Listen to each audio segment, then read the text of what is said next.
prescribed this medicine, you'd probably ask yourself, will I stay or will I go? This article from 1899 reports on a hotel in Australia where you could go for rheumatoid arthritis treatments. What makes it so special, you may ask? What will you get at this supposed Airbnb to earn a 5-star from you? Well, the so-called treatment at the so-called hotel could only happen whenever a nearby whale died. A bunch of dudes on boats would go up to the floating whale, bring her closer to the coast for easier corpse access, and then dig coffin-sized holes into its body. Why? Oh, you know, so patients could be rowed up to the whale and cozy on into one of the carcass coffin holes for a couple hours. This process allegedly relieves soreness and inflammation of extreme arthritis cases. But what may be the best part is the treatment was reportedly to be discovered by a drunken man who was staggering along the beach near the whaling station of Twofold Bay and who, seeing a dead whale cut open, took a header into the decomposing blubber. And to follow up on decomposing animal medicine, let's do some more decomposing animal medicine. Chinese baby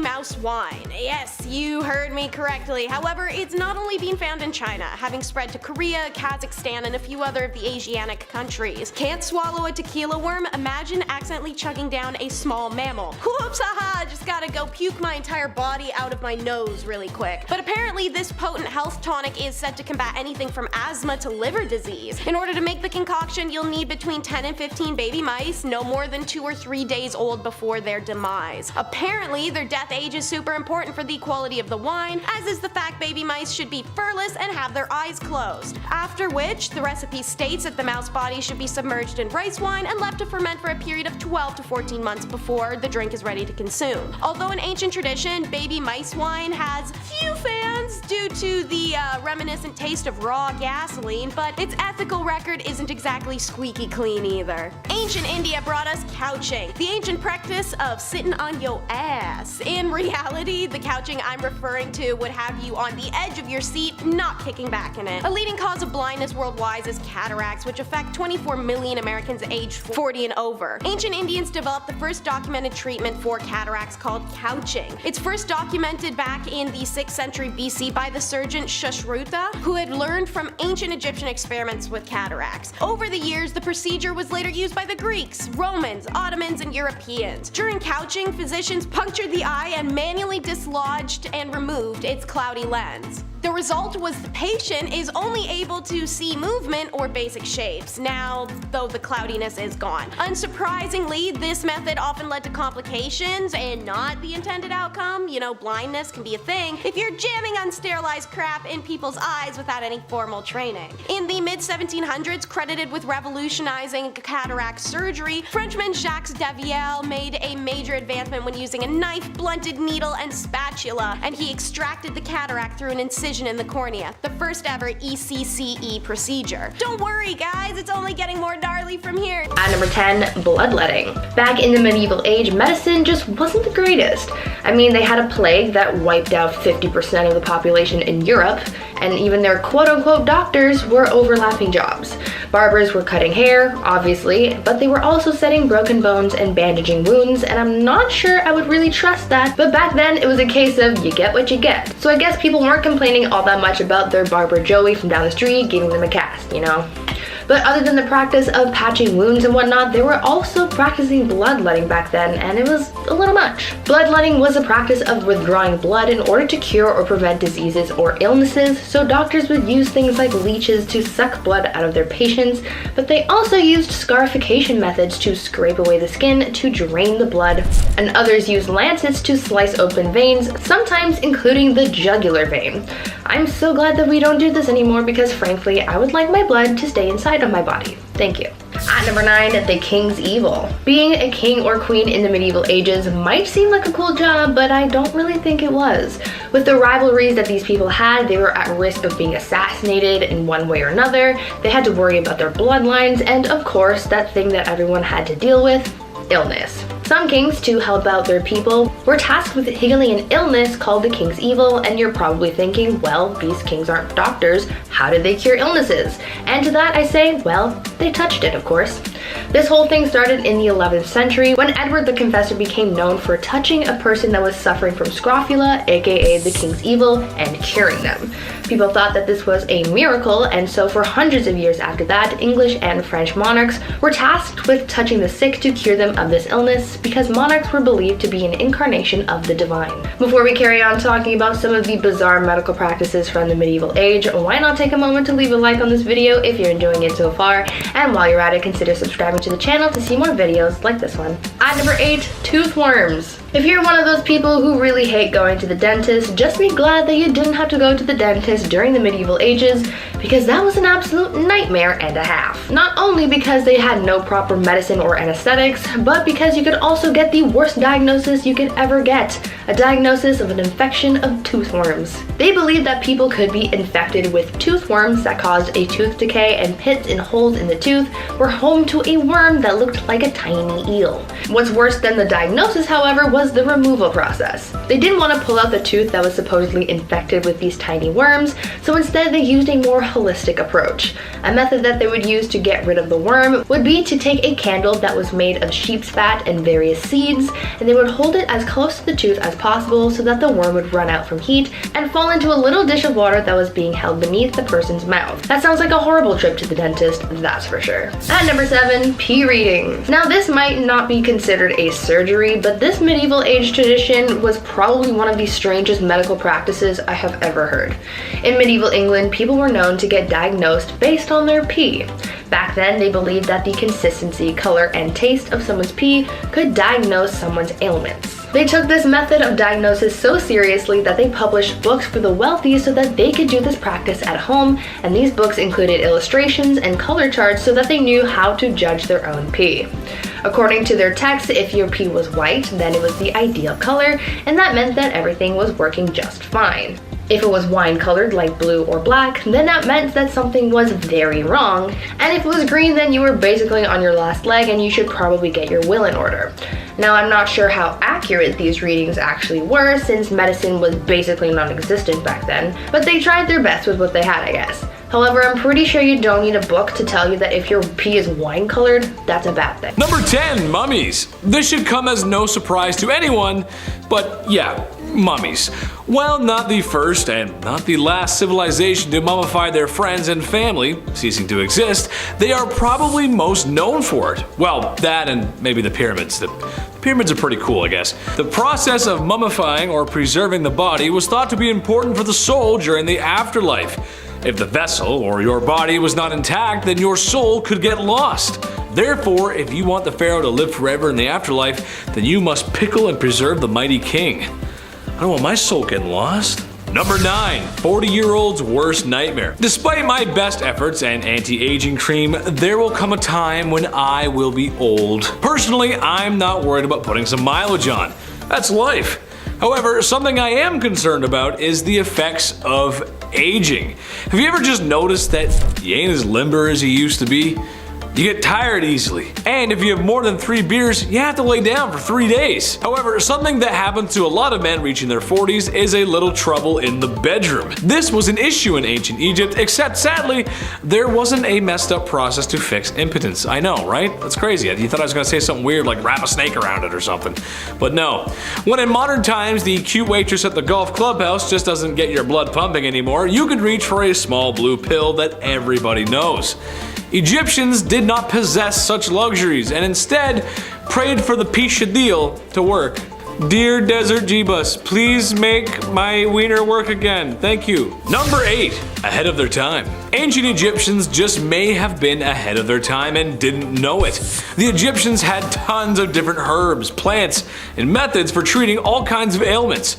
Their alchemy skill was maxed out. I never did that. However, one method they came up with may have been helping more than they thought. A porridge mixture that was boiled down that contained tetracycline, which, just in case you didn't know, is known as an antibiotic. This would have been very helpful for the time, as a scrape on the knee could be the difference between living and, well, not living. While this was being used, it's unsure if the Egyptians really knew why this method worked. We doubt they understood the finite details of antibiotics, and I'm not going to stand here and pretend that I do either, because I don't. Number 7, Tales from the Crypt Keeper. You didn't think I was gonna talk about mummies and not talk about how they make them, right? Hold on to your spittoons, this is gonna be a rough one. Okay, so we all know that when we pass on, our bodies begin to decay and break down. The Egyptians knew this, so they would have to be one step ahead if they were to have the king pickled in time for the afterlife. Well, first things first, the brains? They gotta go. They would remove the brain with a large spike and sort of mash it up there and well, then they drain the contents from the nose, which that is just disgusting. Stomach, colon, and lungs, well, those won't be needed in the afterlife either, so they gotta go too. But the heart stays though. That's where the soul is. The king was then dried out with mounds of alkaline salt in the world's best beef jerky impression.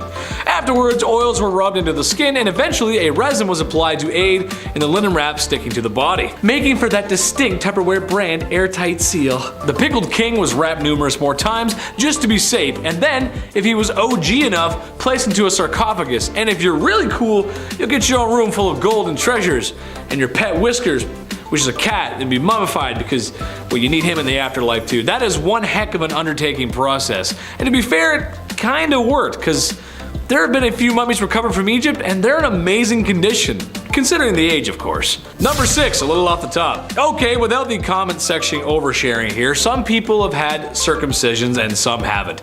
It's a part of life, okay?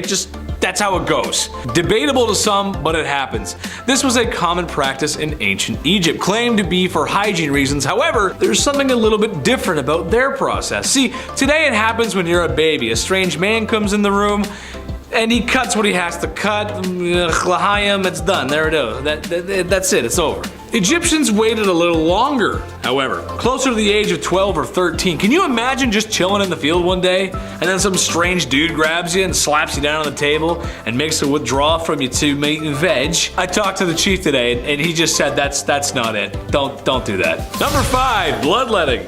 The practice of bloodletting was common all over the world, but it may have gotten its start in ancient Egypt. It's a quite simple procedure, really. Black bile out of whack? Lose some blood. Can't stop coughing and sneezing?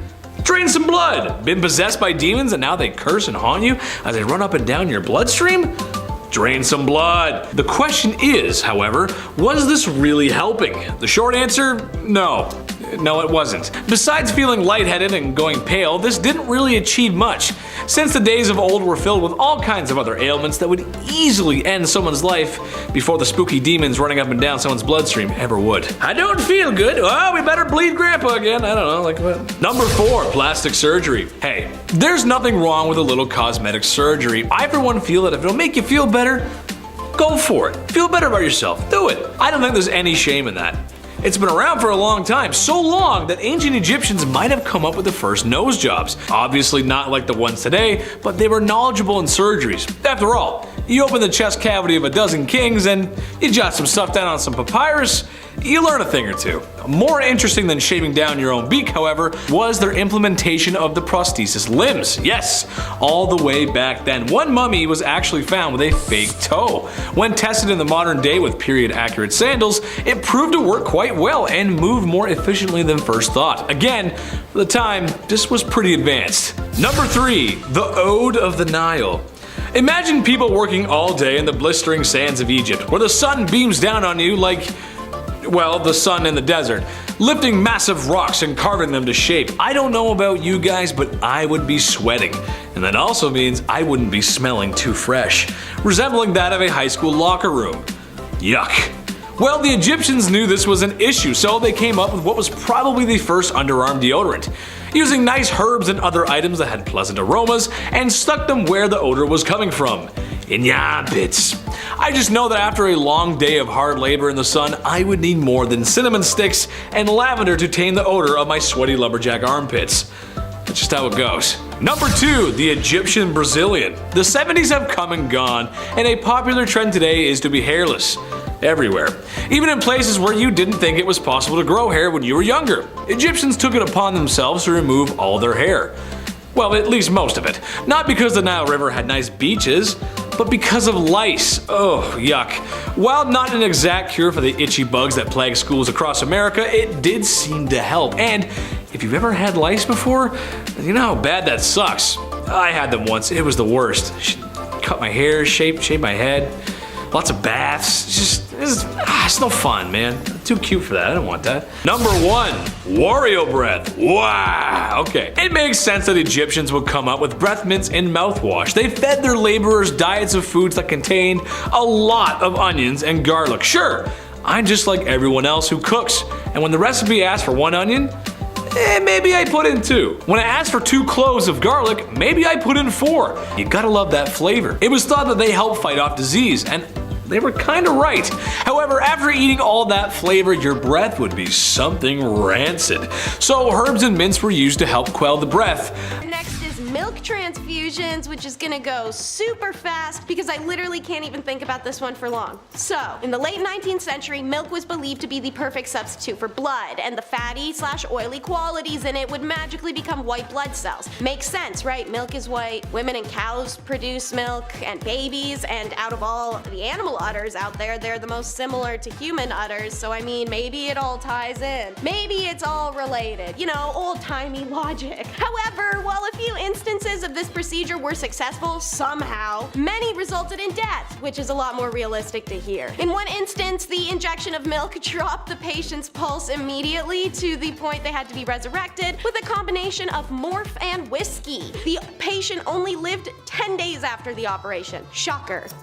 Who's hungry? Anyone hungry? Got some yellow soup here for ya, because any food named after a color because it's also that color gives the energy of playing restaurant with a 3rd grader. And similar to the table service skills of a 3rd grader, yellow soup was crap. Quite literally. In China, the medical use of fecal matter, fresh or dry, can be dated back to the 4th century BC. A total of 54 fecal medicines were found in 14 traditional Chinese medical systems. All of their names, original species, medicinal forms, and traditional uses were described in detail. These fecal medicines were commonly used to treat gastrointestinal issues, nervous system, skin, and other diseases. A 4th century Chinese doctor, Yi Hong, first had the idea of giving a potion made up of healthy person crap by mouth as treatment to someone with unhealthy person crap, such as severe diarrhea or food poisoning, and it may help cure them. Our boy Yi tested his theory and served up some dried, healthy dung in a soup mix. According to numerous accounts, this remedy was an ancient attempt at what is now called fecal microbiota transplantation. And it worked. The good crap bacteria fought the bad gut bacteria. Today, the therapy is used to combat persistent infections which lead to uncontrolled diarrhea and abdominal aches, serious enough to impact quality of life. However, you don't gotta drink it like you used to. It can be an enema, colonoscopy, or suppository. In ancient times, singing Stutter by Mariana's Trench could have gotten you a hemiglossectomy, which is a word and a half right there. Sheesh. And speaking of half, that's exactly what they'd be cutting out. Half of your tongue. Used today to treat oral cancers, hemi procedures can be credited to the Prussian surgeon J.F. Diefenbach, who in the early 18th century got the idea that maybe chopping out half of someone's tongue would stop their speech impediment. So he gave it a try. An incision cut through the root of the tongue that he said stopped the spasm of the vocal cords. Perhaps his patients stopped stuttering because they passed out or were screaming instead, seeing as this would be done without any painkillers. By the 1840s and going well into the 19th century, it was believed that this horrific surgery done without anesthesia was a radical cure. Needless to say, the treatment was not effective, and sometimes patients died of blood loss. Today, we have the American Speech Language Hearing Association sharing positive impact speech therapy can have over chopping off tongues. Are you prepared to squirm? Because they are. It's maggot therapy. Because since when have flies and open infectious wounds made a good pair? Apparently more often than we think. Don't get me wrong, we've all heard the Reddit horror stories, finding a spider's nest in your ear canal or the cockroach nest under the super unbathed woman's,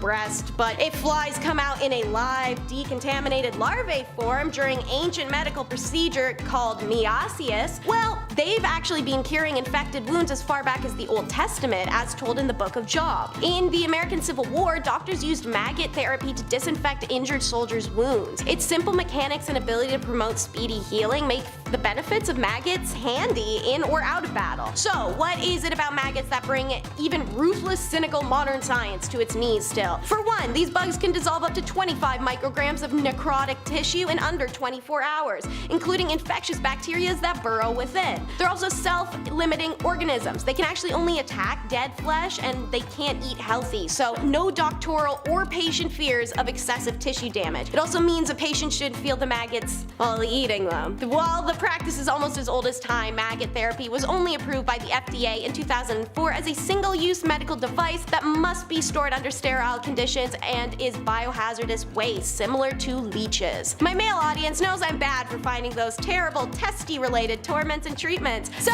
here is your warning, because lithotomy is next. Ancient Greeks, Roman, and Persian, and Hindu texts referred to the procedure known as lithotomy for removing bladder stones. Bladder stone was a common ailment plaguing mankind from antiquity to about the 20th century, since their diet was beer and barley and sadness. Since the ancient art of lithotomy was first recorded by the Greeks and evolved through 5 phases before it spread to the rest of the world. The instruments required a knife, a hook, and forceps to remove the stone. The patient would lay on their back, feet apart, and the stone would be pushed to a palpable point of the perineum, which is the piece of skin on a guy in between the party organs in the front and the work organs in the back, and then cutting it down. The knives were then wrapped in linens and everything so the incisions wouldn't cut too deeply, although sometimes fingers were necessary to dig in there and aid in removal. It was an intensely painful procedure with a mortality rate of about 50%, as there was no regard for anatomy or dissection, and the wounds also were never closed. It's alluded to in the Hippocratic Oath with the line, "I will not use the knife even upon those suffering from stones, but I will leave this to those who are trained in this craft." Apparently, everyday blacksmith Jan de Root ain't afraid of no oath. Check out this oil painting he had commissioned of himself after removing his own bladder stone. Really sat there holding it for like 90 hours to commemorate taking a calcified rock out of his own pee-wee. Look how happy he is. If you've managed to stick through the video to this point, we've got more grisly coming next. It's the carnivorous cures.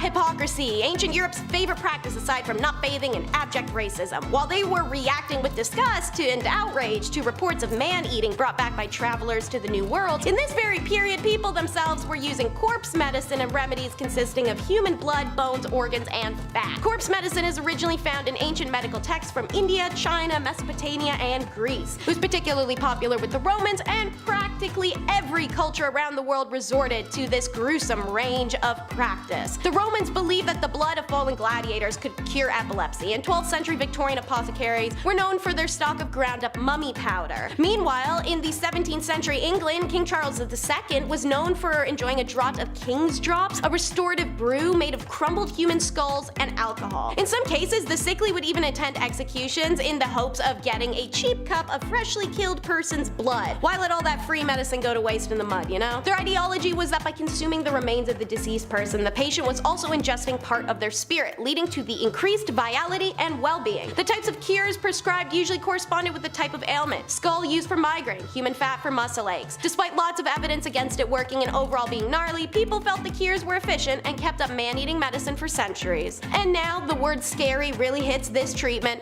right on the nose. Old school rhinoplasty. Isn't that a fascinating yet horribly gut-turning sentence? These bad boys were performed in quite a few places and are rumored to either begin in India or ancient Egypt. In Italy, the procedure started to come about due to syphilis, which began afflicting the population in the 16th century. This STI had a horrible symptom called saddle nose, where the bridge of your nose collapses like that of a partying 70s Playboy bunny. This nasal deformity was an obvious indicator of indiscretions, and so many used surgery to hide it. Gaspare Tagliacozzi developed a new method of creating a new nose using tissue from a patient's arm. It's a little confusing, use the picture on screen to see what I'm describing. He would then cover this flap of skin with a piece of skin from the upper arm while it's still attached to the limb. Once the skin graft was firmly attached, after about 3 weeks, he would separate the skin from the arm. There were reported cases of patients' noses turning purple in the winter and falling off though. Okay, so over in India, they did this crap not even for syphilis, but for ancient human vanity. Found in the Shashrut Samhita, an important medical text from India dated in the 6th century BC, it's the most well-known nose reconstruction contribution to plastic surgery history. Shastra's surgery equipped a leaf to measure the size and shape of the nose, and instead of using the arm, a piece of the skin of the required size should be dissected from the living skin of the cheek and turned back over to cover the nose, keeping a small pedicle attached to the cheek. The part of the nose that which the skin would be attached to should be made raw by cutting at the nasal stump with a knife, and just like that, I'm done. I'm not continuing.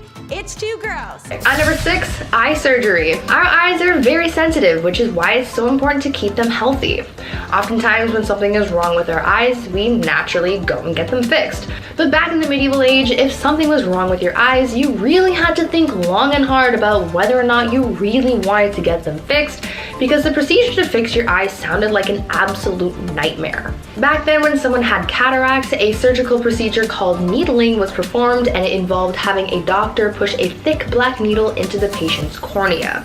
Remember, there was no anesthesia back then, so you were just raw dogging this entire experience. After the procedure was completed, the patient would usually be left with an unfocused eye, described to be similar to a camera without a lens. That didn't necessarily matter to everyone, because while it would be hard to read the Bible, it would still be okay to plow a field, and as long as they could work, that's really all that mattered. At number 5, kidney stones. Now, I can't say that I'm all that familiar with the way that kidney stones are treated these days, but I would assume that it is very different and not as terrifying as how they were treated back in the medieval age. After learning about this, I'm convinced that this could double as a form of torture. Basically, how it went down is a physician's assistant would be sitting on top of you while you had your legs strapped to your neck.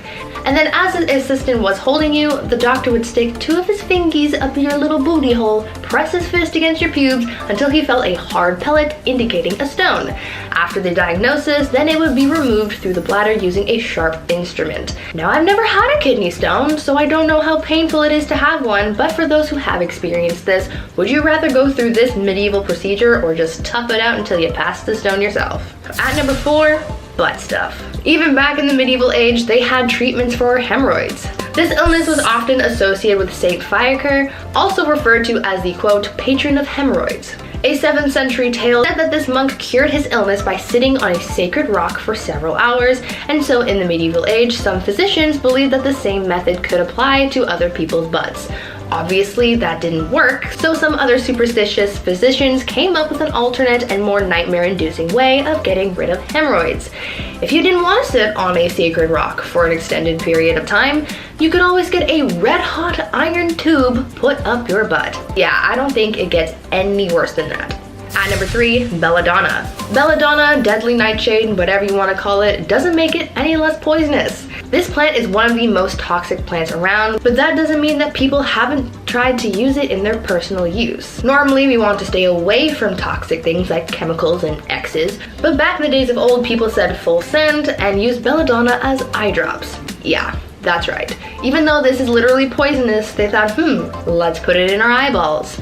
The organs that we use to see, because that's a bright idea, right? Many people, mostly women, used eye drops made out of deadly nightshade because it changed the size of their pupils to make them look more starry-eyed, and that was seen as a beauty trend. In moderation, these eye drops wouldn't really cause too much damage, but prolonged use of the poison could see some serious health concerns like stiff muscles, short-term memory loss, confusion, disorientation, and in some cases death, because it could literally paralyze your heart. And if you're thinking, man, I'm so glad we don't do that anymore, then think again, baby, because if you've ever been to the optometrist and you've had your pupils dilated, guess what they use? That's right, belladonna. It's not harmful to put just a couple drops in your eyes and not to do it again for a while, but if you get your hands on it and start using it too much and in high dosage, then you're in for some trouble. At number 2, trepanation. Trepanation is the process of drilling or scraping a hole into the human skull. Yeah, I know, that doesn't really sound like fun in the slightest, but back in the olden days, people did it, and it was a relatively common body modification for some reason. This practice was done in all sorts of cultures throughout different periods of time. During the medieval ages into the Renaissance, trepanation was used to treat epilepsy and mental disorders. This practice also dates as far back as the Paleolithic period. In ancient Peru, trepanation was done using a ceremonial knife called a tumi. In ancient Greece, it was done using a drill. Polynesians used sharpened seashells, and in Europe, the procedure was done using sharp flint or obsidian. Though we know that in the medieval times and the Renaissance, trepanation was considered a medical practice, in ancient times, the reason for this practice is still uncertain.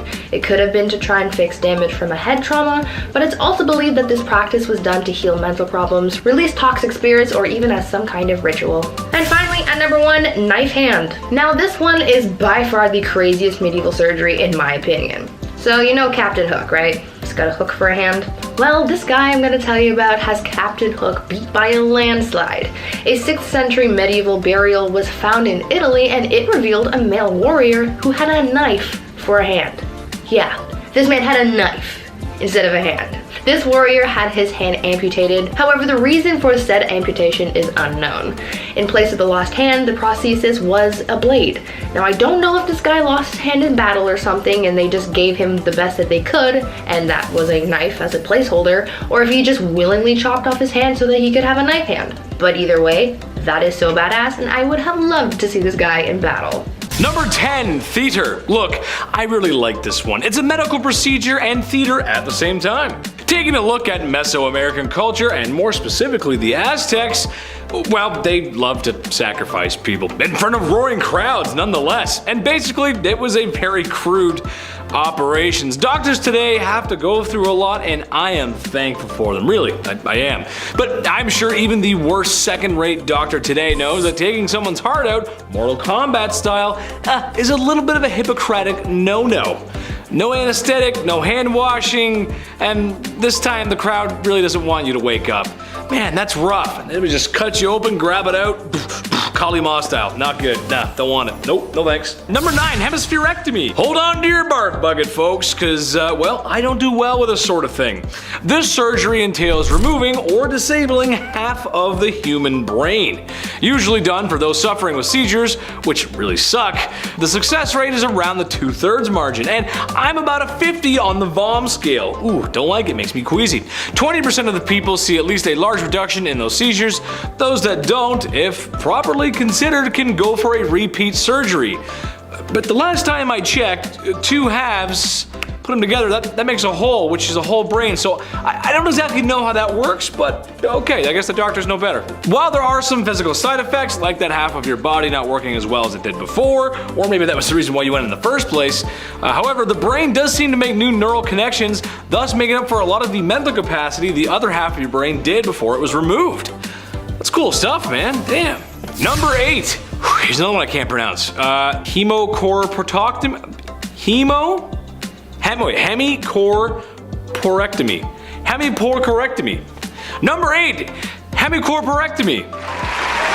Also known as a translumbar amputation, or in nerd talk, remember that one time in that one Star Wars movie where Obi-Wan Kenobi cut Darth Maul in half after he was enraged by Qui-Gon's passing? Okay, that, but for real, and not charming actor Ewan McGregor performing your surgery. Although he's a handsome guy, he could probably do anything he wants. Can't wait to see Obi-Wan, I'm really excited. However, it is a severely drastic procedure, recommended only as a last resort for patients with severe or potentially fatal illnesses such as osteomyelitis, tumors, and severe traumas. It also means you lose access to both your gabagool and your main exit, if you catch my drift. I honestly don't know how doctors do it. It's just, oh man, that's a rough one, man. That's tough. Number 7, lobotomy. Hello there, lobotomite. What brings you to the big empty? Follow New Vegas reference, anyone? Gotta have a little fun in this list. We're talking about some weird stuff. Gotta have some fun. Well, yes, lobotomies. Maybe you've heard of them, maybe not, most likely. But basically, it's a surgical procedure that severs most connections of the prefrontal cortex. If that sounds like a really bad idea, that's because it is. It was meant to help mentally ill patients, the truly disturbed, or sometimes even people who didn't really need one and rather just needed better medical attention, but we just didn't know any better back then. There was some success with this awful surgery, but more often than not, it led to worse side effects. And well, if you've ever seen Shutter Island, then you know what I'm talking about. Is it better to live as a monster or die as a good man? Number 6, the Lindbergh operation. Okay, imagine going in for a surgery that's going to make you live better. But you have to wait a while, and you worry about that day for months. You think about loved ones, what your life has been, and what it will be afterwards. Finally, the day approaches, and now your bum is hanging out a hospital gown. The doctors try to relax you as the surgery is about to commence. That's when they roll in this machine with arms, and they tell you that the surgery is going to be completed by a robot controlled by some doctors in New York, but you're miles away from that. Well, that sounds scary, but it's true. This actually happened. In what may be the first transatlantic surgery. It's actually pretty cool and could possibly lead to some more life-saving surgeries in the future. That's a pretty cool thing. They had a robot that cut a lady open, took her gallbladder out. It's a crazy thing. Look that one up, it's actually really cool. Number 5, trepanation. Neil Armstrong, Henry Ford, and the first time I ate McDonald's. All of these events and people are responsible for great first moments in history. First man on the moon, first assembly line, and the first time I knew I was in love. Love me some of that clown beef. Delicious. Anyway, what I'm talking about is what is thought to be the first medical surgical procedure, trepanation, which dates back all the way back to our caveman days, ooga booga. Basically, when there was something wrong with you, the solution was to drill into your scalp until you saw gray matter, and that should release all your pain and pressure and suffering and whatever ails you, sir. Okay. Skulls have been found dating back to 6500 BC, as well as paintings that seem to describe the process. Boy, I need that like a hole in the head. That's a hole in the head? Good. Nice one. Anyway, number 4, palm lines. Okay, getting into the really weird stuff here. Everyone at home, I want you to look at your palms. See those lines? Yeah, those lines in your hand. Yeah, they have a reason to be there. Or so the astrologer who charges $75 an hour from me down the street told me so. Money line, love line. Look, I'm not gonna pretend I know how it works. I'm just a guy trying to be Canada's next biggest comedy star. Hi. However, some folks really go for the whole astrology and healing crystal business. As a result, there's a cosmetic surgery to have the lines on your hand redrawn, if that makes any sense. Wow, okay. I guess to change your fate? Listen, I'm no Confucius, but your fate is decided by you, not an intrusive cosmetic surgery that's gonna make your money line smaller. Right? Number 3, Hylian ear job. Hey, look, no judgment here. I am a person just like everyone else. I got likes, dislikes, loves, hates. I am a big fan of the Legend of Zelda series.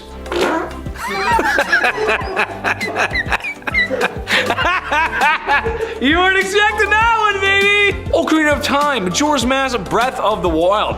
How's that for Breath of the Wild, Icarus? Who's at the center of these games? Link and Zelda, 2 elfish-like humans who possess the power of the Triforce. Or Hylians, technically nerds, I know, I'm sorry. Well, apparently the elf ear look is so desirable that the urge to hi-ya across your favorite patch of open grass is so strong that some folks are willing to have their ears cropped in order to look like Link permanently. I'm just using Link as an example because there's tons of creatures from other lore that have the same sort of features in the pointy ears, but regardless, removing and reshaping cartilage to achieve that elvish style is a strange one. Number 2, tongue splitting. Alright, you know what this one is, but it's just crazy to me. Tongue bifurcation is done by splitting the tongue. However, I just learned that it's not permanent, so just in case you grow out of your rebellious youth in your late 20s, then not all is lost, my friends. Kinda nice. Some want a certain look. Others do it because, well, it's for the super fun naughty bedroom time. Usually done with a hot scalpel to prevent bleeding, and then the cut sides are sewn and stitched. I don't think there's enough money on earth to have that done to me. I can't, I get a little, you know, it's just not good for, oh. Number 1, conjoined twin separation. This one always fascinated me, still does. It's such an unusual experience and actually pretty rare, but it happens nonetheless. Conjoined twins develop when an early embryo only partially separates to form 2 individuals. Although 2 fetuses will develop from this embryo, they will remain physically connected, most often at the chest, abdomen, or the pelvis. It makes everyday life challenging, and those who don't live like this very curious on how everyday things work. However, in a modern time, there's been great efforts to separate these twins. Every situation is different, and some simply just don't qualify because there are too many vital organs that are shared. However, I think it's amazing. It's a feat of medical science and technology to give people the life that they deserve. To any doctor that's ever pulled this off, thank you. You're amazing. 70% of them are female. I learned that too right before I came in. 70% of conjoined twins are female, and the rest are male, which is a weird stat. That's kind of interesting. I don't know. Number 10, Hutchinson-Gilford progeria. HGPS is one of the rarest conditions in the world. It is a condition where the body dramatically and rapidly ages beginning as early as childhood. So it's kind of like Benjamin Button except backwards. Most of the time you can't tell at birth as they usually look normal, but as they age and grow they do not gain weight. Their facial characteristics also become thinner and fragile looking, their eyes and ears protrude, and their features like their nose and lips become thin and beak-like. The condition also causes alopecia, which is hair loss, and they lose their fat beneath their skin. However, intellectual development is uninhibited and their motor skills don't suffer either, so they're literally just trapped inside this body. But sadly, the condition does not have a very long life expectancy as they often suffer heart attacks and strokes at a very young age. There are approximately 100 100 documented cases where patients lived into their 20s. Currently, the cure remains a mystery. Number 9. Allergic to the cold. What? I mean, I don't like the cold, but to clarify, not a cold, but the cold. Entirely opposite to another case on this list, there are actually people in this world that are allergic to the cold. Right? Then that's not just like them like shivering in the wind. Like, I don't mean that, and I don't mean your aunt who flies to Florida for Christmas. I'm talking about breaking out in rashes. The condition is called cold urticaria. Even slight exposure can result in a welt, and jumping into cold water could result in a full anaphylactic shock. Imagine how much of a problem this is. Like, the cure still eludes doctors, but they may actually know the reason. Dr. Gerald Gleisch at the University of Utah studies patients with the condition. He says that it appears to be due to an antibody called immunoglobulin E. This antibody causes the inappropriate immune reaction, and it may hold in store the cure. So far, only antihistamines work a little bit, but it still remains a boggling mystery as to how things could go this wrong. You know? Very, very strange. Number 8. Kuru. I'm not gonna lie to you, I was debating putting this one on the list because it has an explanation, as some of them do on this list, but it still has no cure. Sort of. Kuru is a very strange, fatal brain disease similar to mad cow. Proteins called prions cause a buildup of abnormal brain tissue. This causes irreversible brain damage, and there's just no going back. It's 100% lethal. It was first discovered in a remote region of New Guinea by a tribe that practiced consuming human flesh. Their belief was that it preserved the spirits of the dead. This little fact brings me to my next point, that Kuru can only be contracted through the consumption of human brains. The tradition to consume human bodies is now outlawed, so there have been significantly less cases. However, there remains no cure to the disease besides, like, you know, not having human brains for Sunday dinner. Number 7. Microcephaly. Microcephaly is a birth defect that affects every 1 in 800 to 5,000 babies born. There is no way to predict the condition unless diagnosed in the 3rd trimester via ultrasound, but even by then, it's already too late. Even with that, the cause and treatment of the condition still remains unknown. Microcephaly is a condition in which a child's head doesn't form properly, being a few times smaller than it should be. In the womb, a baby's head grows because the brain grows. So if the brain doesn't grow, then neither does the head. Severe cases where the head is even smaller could have resulted from injury in the womb. Accompanying conditions are seizures, developmental delay, movement and balance issues, hearing loss, difficulty swallowing, and vision problems. The list of theories as to how it happens is pretty long, from genetic shifts to accidents, malnutrition, alcohol, and more, but it remains a lifelong condition with no set protocols or practices as to how to treat it, even beyond a cure. So doctors still remain baffled, and there's no way of preventing it. Number 6. Tree Man Syndrome. Epidermodysplasia vericiformis. That is the actual scientific name. In a previous video, we talked about Stone Man Syndrome. Well, this next one turns you into a living human tree. Kind of. It is shocking to look at and almost looks too remarkable to be true, but sadly it is.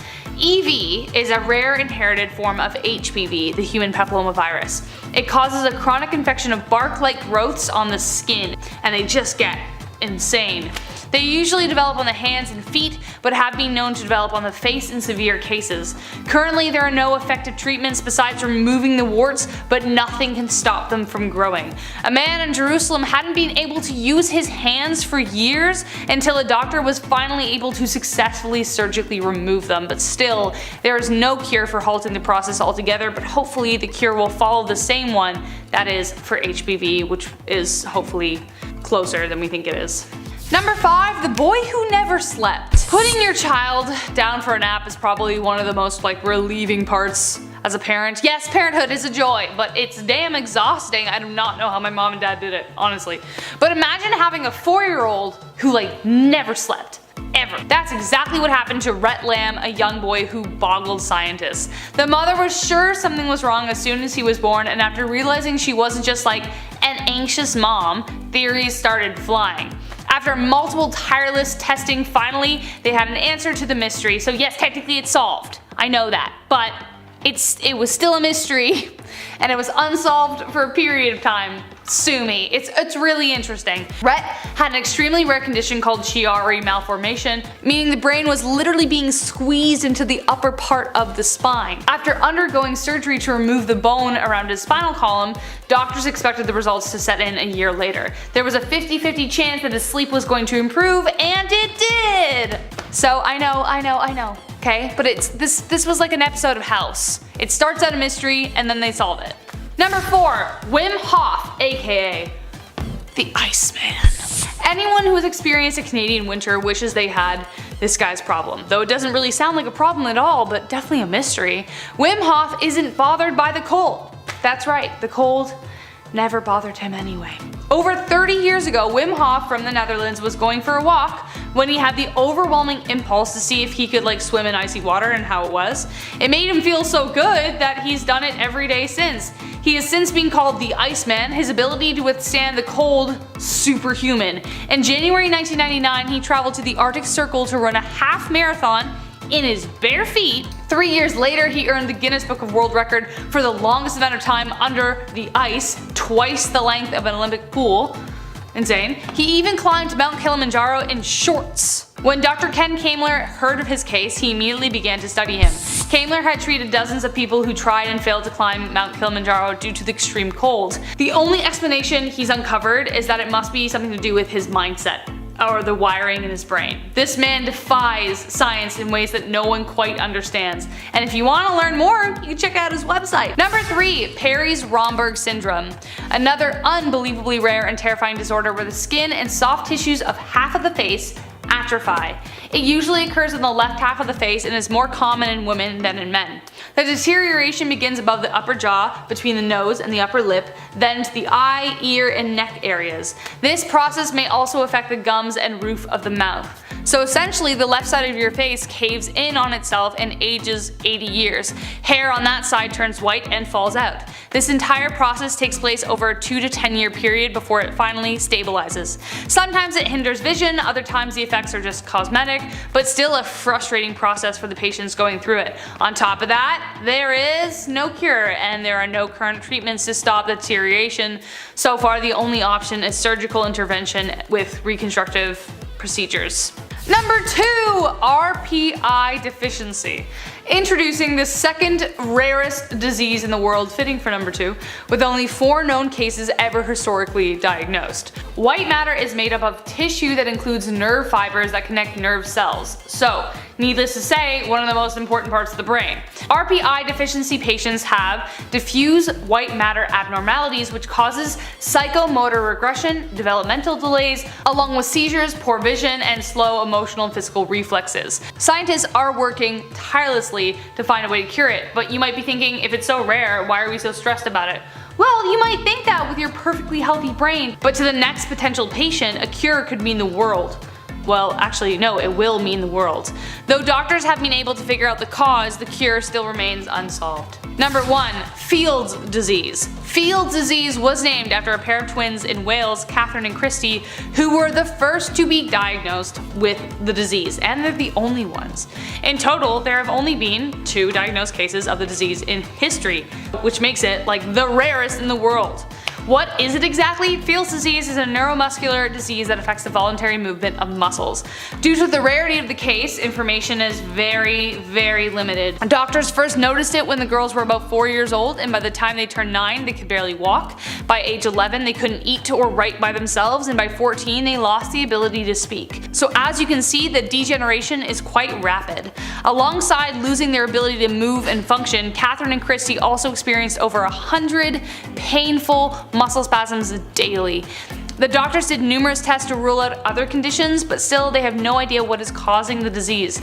Nor, of course, is there a cure. While they work to find one, the best they can do is make sure the girls are comfortable to the best of their ability. Otherwise, Field's disease remains a mystery, but hopefully not for much longer. Number 10, Made of Stone. This one disturbs me so much and it's terrifying that it hasn't been solved yet. If you're a Game of Thrones fan, which hopefully you are.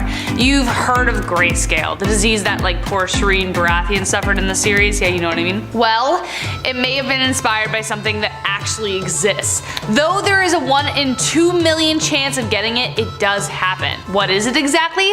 Stoneman syndrome is a condition where the ligaments, tendons, muscles all slowly turn into bone. It starts with a stiffness in the neck and shoulders and then gradually moves down the body. Imagine having 2 different skeletons in your body. That's kind of what it is. What's even more heartbreaking about this mysterious disease is that you can't remove it. In fact, any attempt to remove the bone makes it grow faster and come back stronger. I hope they come up with a cure as soon as possible, as currently there isn't one, as to why it's a medical mystery. But because it's so rare, it makes it even that much harder to cure it because they don't have that much on file. Anyways, let's keep going. Number 9, cyanomelia. I pretended I was a mermaid countless times as a kid, and still do every time I do a dolphin kick in the water because I'm like, I'm a mermaid. But I kind of don't want to be, and I'm kind of glad I'm not because of this. Cyanomelia is the condition in which a child is born with their legs fused together in a way that makes them look like a mermaid. Sadly, it doesn't have a happy ending, as most children born with this defect don't live very long. The 2 most famous cases are that of Tiffany Yorks, who was the oldest living survivor, living to the age of 27, and Shiloh Pepin. Patients of this condition barely survive the womb or the first few years of life due to organ issues that follow the disease. The exact cause of cyanomelia remains unknown to this day, as it appears to be a random occurrence and there's no way of predicting it. Number 8, Morgellons disease. This next one is a more controversial disease. Morgellons disease is an unexplained condition where a patient believes that there is something crawling beneath their skin. As a result, scabs and irritation erupt from persistent scratching, along with small fibers. It is controversial because the research done on the condition has yielded conflicting results. Some doctors think it is a result of a delusional infestation, while others believe it is an infectious process in the skin cells. The Center for Disease Control yielded a study that concluded it isn't caused by an infection. However, multiple studies have reported a possible link between Morgellons and another bacterial infection. To this day though, there is still no proven treatment or confirmed understanding of the disease, so for now it remains a medical mystery. Number 7, Landon Jones. It is rare for anyone to be able to resist the French fry. Everyone has that friend that says, no, I don't want McDonald's, like I don't want any. And then you order some and they always are just like, your French fries, and you're like, get out of here, those are mine. Anyways, that would be me. Well, Landon Jones may be the only person who would be able to resist. On October 14th, 2013, the preteen Landon Jones woke up with a bacterial infection in his left lung, which was treated successfully, or so they thought. Landon lost his appetite entirely. This boy is literally never hungry. His parents have to bargain with him to eat, but unfortunately he keeps losing weight. After visiting specialist after specialist, the only thing doctors have been able to determine is that Landon may be the only one of his kind, which doesn't make it very helpful. There are no other cases like this in the world. Landon did start having absent seizures 3 years prior, which could provide some hint as to what is going on. The leading explanation is that it is a rare condition that affects the hypothalamus, the tiny area of the brain that controls hunger, thirst, blood pressure, and sleep. I wasn't able to find any recent articles referring to his progress now, but I hope, Landon, that wherever you are, that you are doing much better. Number 6, a water allergy. A human being can only survive without water for around 3 days, so this medical condition is definitely surprising. How can we be allergic to something we need to survive? The condition, while still a mystery, has a name: aquagenic urticaria, and affects less than 100 people across the world.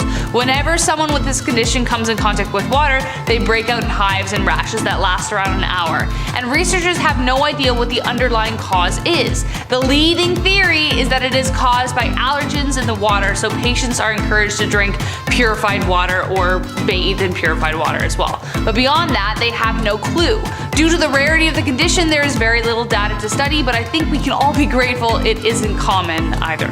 Number 5, Mandy Sellers. When Mandy was born, she appeared to be a healthy child until she started growing. Despite having a very lean frame, Mandy's legs alone weigh 200 pounds, 5 times the normal size. She was a medical mystery doctors had no idea how to solve. The only way they could foresee stopping the growth of her legs was amputation. This procedure eventually happened in 2010 when she developed an infection. Even stranger though, this didn't stop the condition at all, as the leg started growing back. Imagine how frustrating that would be. Fortunately though, according to Mandy's website, she was able to go on an experimental new drug that helped to shrink her legs. Then finally, after years of suffering, she was able to be officially diagnosed. Mandy's condition is the result of a mutation of the PIK3CA gene, the only one of its kind, something she's pretty proud of. Still, doctors have yet to come up with a more effective treatment as of 2019. She is still waiting for a new drug trial, and her legs appear to be kind of plateauing. So who knows where she's at now, but Mandy, I hope you're doing better. Number 4, spontaneous accent. What do you mean? Nobody does that on this channel. Anyways, shut up, Rachel. God. Imagine waking up one morning and finally having the accent you've always wanted. I'm sure there is someone out there who wishes for that. But Rosemary Dorr wasn't one of them. Southern Ontario-based Rosemary Dorr immediately rushed to the hospital in 2006 after sensing signs of a stroke. She ended up spending most of that summer in post-stroke care, but what was very strange was her recovery. Rosemary took on an entirely new accent. Her Southern Ontario dialect became that of Newfoundland, and if you live in Canada, you know how different those accents are. She couldn't shake it. Rosemary was suffering from a real condition called foreign accent syndrome. It's a thing! Only 60 other cases have ever been confirmed worldwide. The first known was a Norwegian woman during World War II who started speaking with a German accent after a head injury. Very, very poor timing. The exact cause is still unknown, but you know, hopefully Rosemary's learned to live with that. It's a pretty fun accent. Number 3, the girl who cries stone.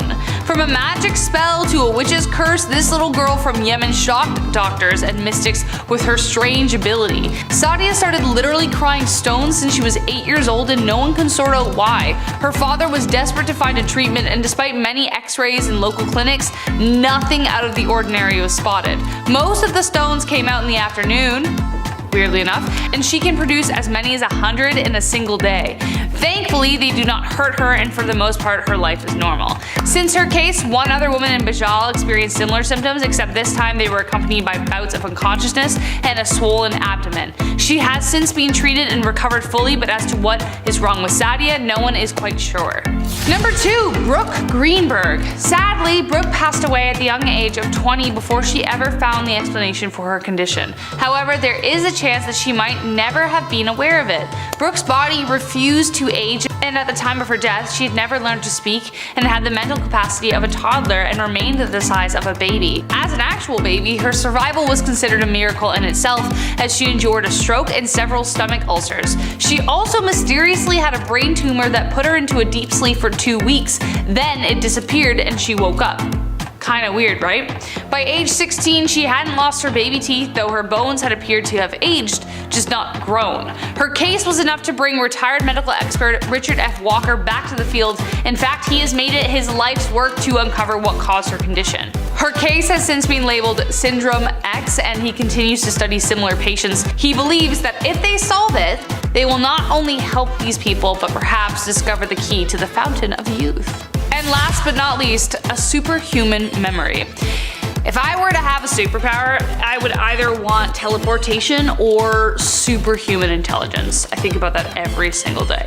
So the mysterious condition that Jill Price has me like green with envy. God, oh, what I would do, the books I would read.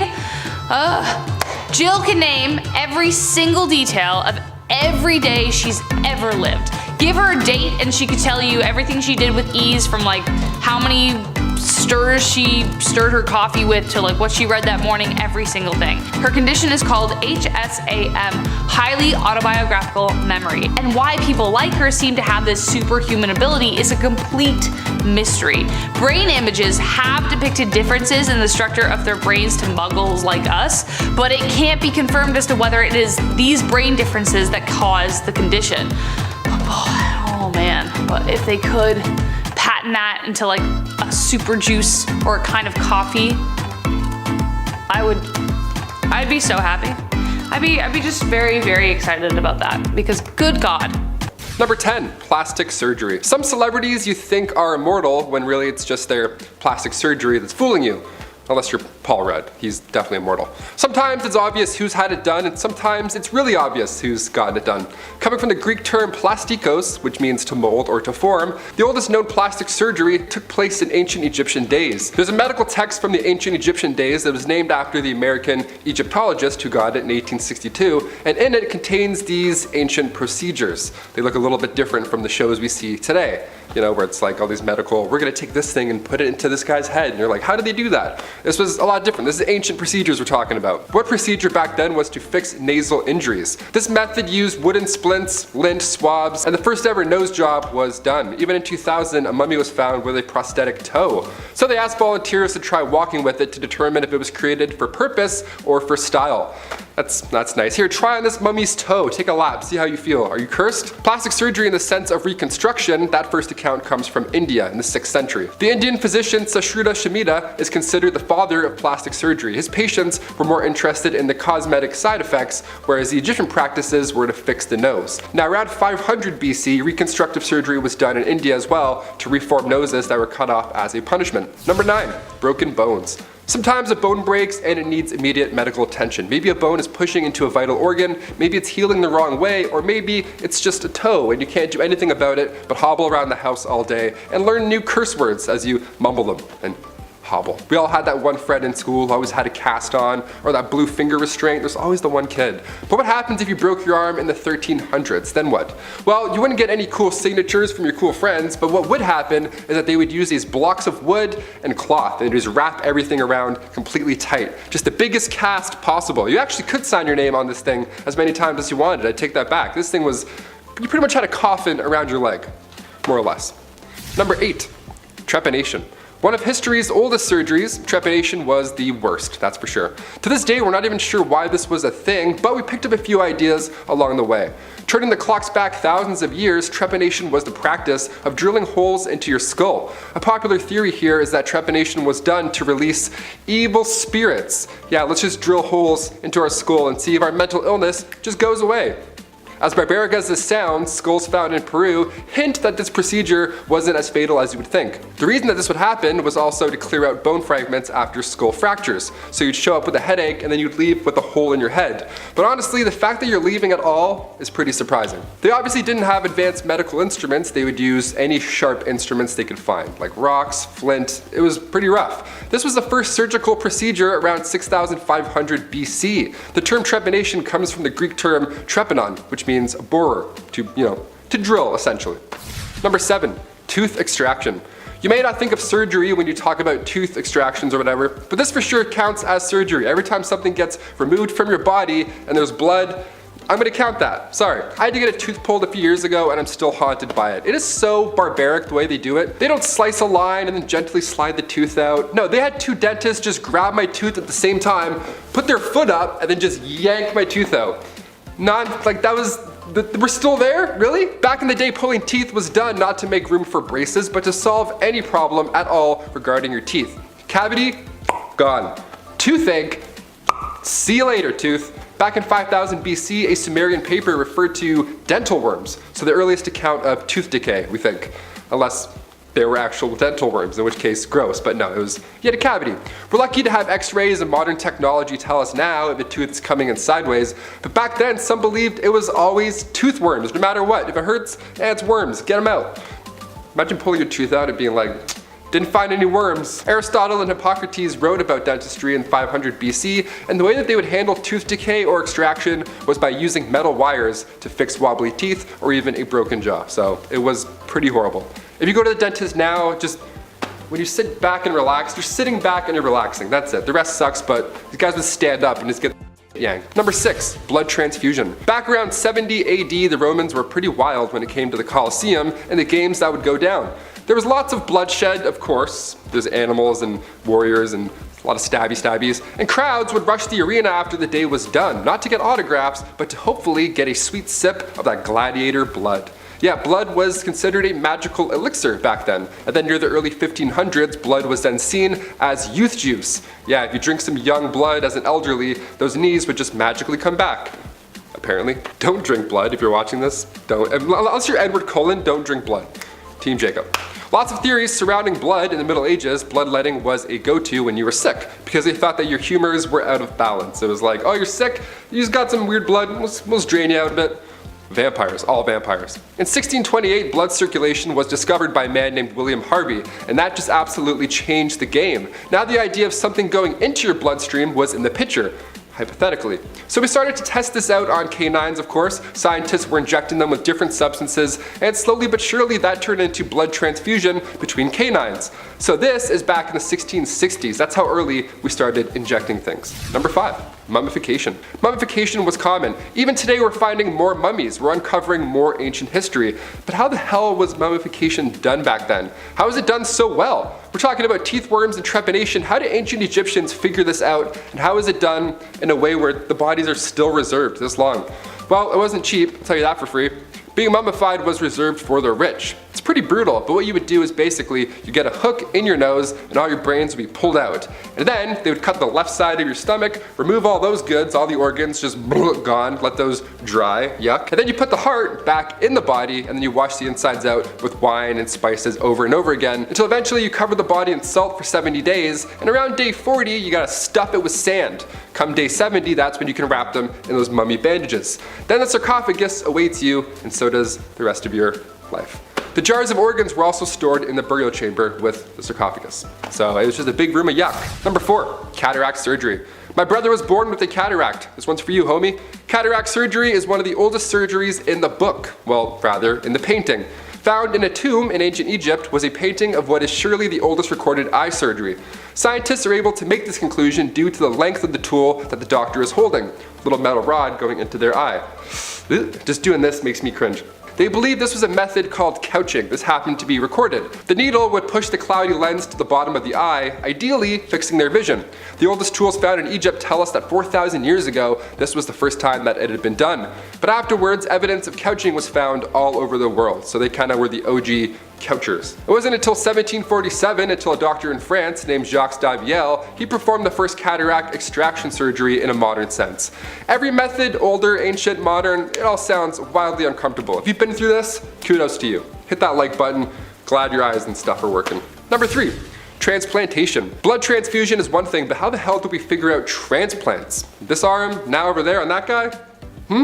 The first successful one was in 1954 in Boston at the Peter Benton Brigham Hospital. That was like a surgical procedure. The first successful one, by any means, came from around 1000 BC. An Indian surgeon, Samhita, had written down details on how to transplant tissue from one of the body areas to repair nose injuries. I mentioned that a little bit earlier. But later on in the 16th century, that idea was revised. In Renaissance Italy in the 16th century, a man named Gasparo Tagliacozzi and finally French surgeon Alexis Carrel changed the medical game again. In 1902, they published their work on the new techniques using new studies on animals and blood vessels, and to this day, that technique is still used. In 1904, they partnered with Charles Guthrie in Chicago and performed the first successful animal transplant, saving the dog's life. So not that long ago, weirdly enough, had to include it. Number 2, open heart surgery. We've discussed ancient Egyptians and how they would clean out the entire body and put the heart back in. Now, of course, they weren't alive during any of this. That body is long gone. But when was the first open heart surgery? When did the impossible become a reality? Well, the first successful open heart surgery went down in Chicago in 1893. The patient was a man named James Cornish. He got a knife wound to the chest during a brawl. Now the surgeon, Dr. Daniel Hale Williams, who, by the way, used to be a shoemaker's assistant, saved this man. In the city's first interracial hospital, too. Lots of firsts happening in this one. There we go. There weren't any textbooks on this type of operation at the time, so the odds of survival were low. In fact, there weren't any odds at all at this point. There were no x-rays, antibiotics, anesthesia, but also there was no problem. Apparently, using just a scalpel, Dr. Williams cut through his chest, weaved through the nerves, muscles, ribs, everything important, until eventually he closed a severed artery near the heart. Cornish survived, and come 1894, Williams was promoted to chief surgeon at the Freedmen's Hospital in Washington, D.C. Coming at number 1, stitches. I'm going to totally jinx myself after this, but I've never broken a bone or gotten stitches in my life. I'm on high alert now at all times. 27, not too bad. Many of my friends, though, they've gotten stitches in their life. It's pretty common at this point. So I figured I'd cap this list off by going back to the origins of stitches. Going back to 3000 BC, once again, Egyptian literature, stitches were first made from plants, like hemp or cotton, or even animal tendons or animal arteries. Catgut was the most common. That was thread made of sheep intestines. One of the craziest ways of closing a wound was by using ants, believe it or not. Leafcutter ants or army ants, they would be held against the opening, and then you wait for it to bite down, and once it does so, you would then remove the body, cut the head off, so the head of the ant is still stuck biting onto your cut, staying there until it heals. Imagine Ant-Man showing up to save the day and he just throws a pocket full of army ants. He's like, I'm here to save you all. He just shows up, whips all the ants. He's like, there you go, you're healed. Kicking off our list at number 10, dental surgery. Back in the ancient Egyptian world, it's not like you could just take a quick trip to the dentist to get your teeth checked out and cleaned, yada yada, and then you go home, whatever, right? The diet of the average Egyptian was most definitely not exactly, conductive to having an impeccable set of pearly whites. That's mostly due to the fact that the tools used to grind food would often leave traces of sand and or stone behind, which would naturally destroy your chiclets. And through documents found, there have been a few different dental treatments from that time that have been discovered. And it's pretty horrifying, like topical treatments and such. But one case was able to give us a glimpse into what is believed to be the treatment of an abscess, an ancient abscess. We love those. Even more interesting is a mummy that was found from the 4th dynasty. This mummy, in his first molar, was a bunch of surgically produced holes that they believe were used to drain an abscess, which clearly gives us some, very tangible evidence that dental surgeries were in fact happening all those years ago. And before we head into the rest of this list, we also have to remember that all this was done, or most of this was done, without anesthetics, right? No one's gonna put you to sleep and then you wake up and you're like, oh, my teeth are gone, what happened? No, you were awake for the whole thing. It sucked. Number 9, Egyptian stitches. Yeah, gotta talk about Egyptians once again. I'm gonna talk about them quite a bit. They're the OGs. Just in general, while surgery did exist during ancient Egyptian times, invasive surgery wasn't quite as common because, well, obviously, like I just said, no painkillers, no antibiotics, the list goes on, right? No fun. One thing that's less invasive but still extremely important was seen quite a bit during these times. Use of stitches. Yeah, I've never needed any in my life, thank God, knock on wood that I don't need any stitches. Ancient Egyptians found different and effective ways to make their own sutures in order to close these large wounds. They did so by using plant fibers or hair or tendons or wool threads, anything, right? In the oldest known surgical text, which is referred to now as the Edwin Smith Papyrus that came from ancient Egypt, there are 48 different cases of stitches being described. 48, imagine being one of those 48. That's kind of epic, not gonna lie. Number 8, blood transfusion. Back around 70 AD, the Romans were pretty wild when it came to the Colosseum and the games that would go on inside. There was, a lot of bloodshed, and crowds would rush the arena after the day was done. Not to get autographs, but to hopefully get a sip of that sweet gladiator blood. Yeah, blood back then was a magical elixir. And then near the early 1500s, blood was seen as this youth juice. Yeah, you drink some young blood as an elderly, and then those knees, your patellas, would apparently start working again. A lot of theories surrounding blood back then. And in the Middle Ages, bloodletting was a go-to when you were sick because they thought your humors were out of balance. It is so hot in this goddamn room. In 1628, blood circulation was discovered by a man named William Harvey. That changed the game, right? Now, the idea of something going into your bloodstream was in the picture hypothetically. That's a little odd. So we started to test this out on canines. Scientists were injecting them with different substances, and slowly but surely, that turned into blood transfusion between animals, between canines. So this is back in the 1660s, right? That's how early we started injecting things with blood. It's kind of gross. Number 7, cataract surgery. Okay, don't tell him I told you this, but Kyle, my brother Kyle, our other lovely co-host on B, is blind in one eye. Yep. Kyle was born with a cataract, but you would never know because he plays rugby amazingly and somehow he reads this tiny prompter. I can barely do it with 2 eyes. No idea how you do it, man, you're a champ. Cataract surgery is one of the oldest surgeries in the book. Well, rather in the painting. It was found in a tomb in ancient Egypt. It was a painting of what is surely the oldest recorded eye surgery. Scientists are able to make this conclusion due to the length of the tool that the doctor is holding. They believed this was a method called couching, which happened to be recorded. See, the needle would push the cloudy lens to the bottom of the eye, ideally fixing their vision. The oldest tools found in Egypt tell us that 4,000 years ago, this was the first time it had been done. But afterwards, evidence of couching was found all over the world. Now, it wasn't until 1747 until Jacques Daniel, a doctor in France, he performed the first ever cataract extraction surgery in a modern sense. He was the OG. Every method sounds wildly uncomfortable. If you've been through this, like Kyle has, kudos. Number 6, Skin treatment. As soon as summer comes around, honestly, it's game over. I burn so easily. That's why I'm a fan of winter, right? I don't have to keep applying sunscreen to my face all day and feel like I'm about to faint. But how did ancient Egyptians beat the heat back in ancient times? They didn't have banana breeze SPF 35. No, ancient Egyptians valued their skin as a symbol of beauty. Yeah, you think your morning skin routine requires a lot of work? Buddy, read a book. Their routine was written on tomb walls and scrolls. They used rice bran containing UV absorbing gamma oryzanol. Yeah, that was used to block the sun off. Jasmine as well helped repair sun damage. Ancient Greeks would use olive oil as sunscreen, which as far as UV protection goes, it did absolutely nothing.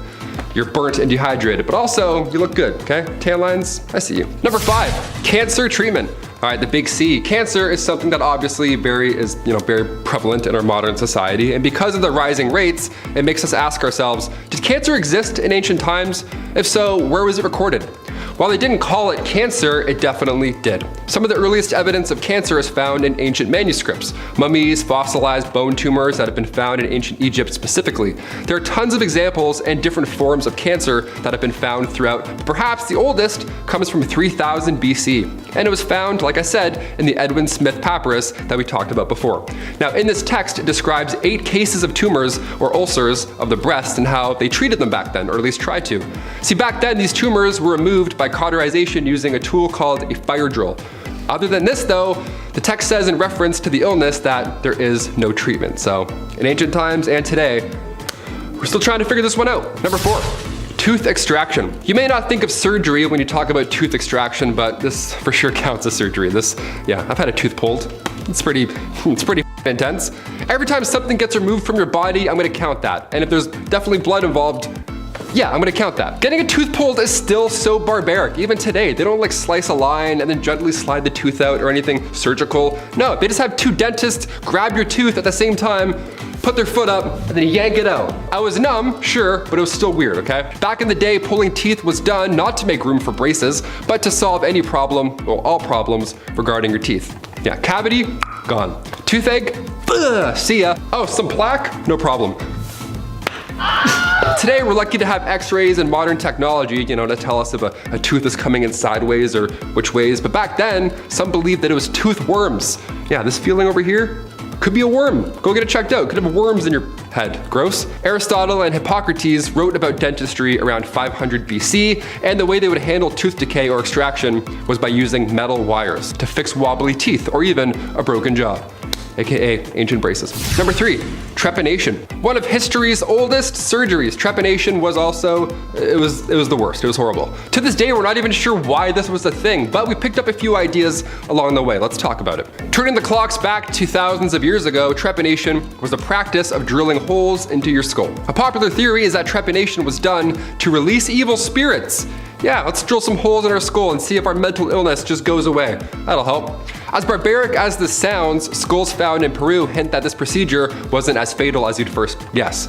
The reason this would happen was also to clear out bone fragments after skull fractures, right? So you show up with a headache and leave with a hole in said head. But honestly, the fact that you're leaving at all is surprising, given the time. They didn't have any advanced medical instruments, but they did have sharp ones. This was the first surgical procedure. It was around 6,500 BC. The term trepanation comes from the Greek term trepanon, borer, to drill. Number 2, rotting whale body. Okay, not all these are not disgusting.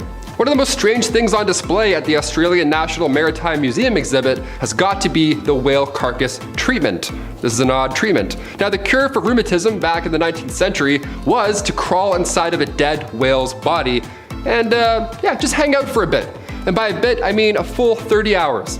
After that point, you would definitely be healed for at least 12 months. Yeah, it began in the town of Eden, obviously a whaling town on the southern coast of Australia. Only while this was happening, it was kind of funny, the user's head would be poking out of the whale. Yeah, like the world's worst sleeping bag, all tucked in there, getting better. It all started when an intoxicated man stumbled into a dead whale body, passed out, and then when he woke up, his rheumatism was cured, just like that. Yeah, from pale ales to pale whales. No more achy joints for you, my friend, let's do it. And finally, number 1.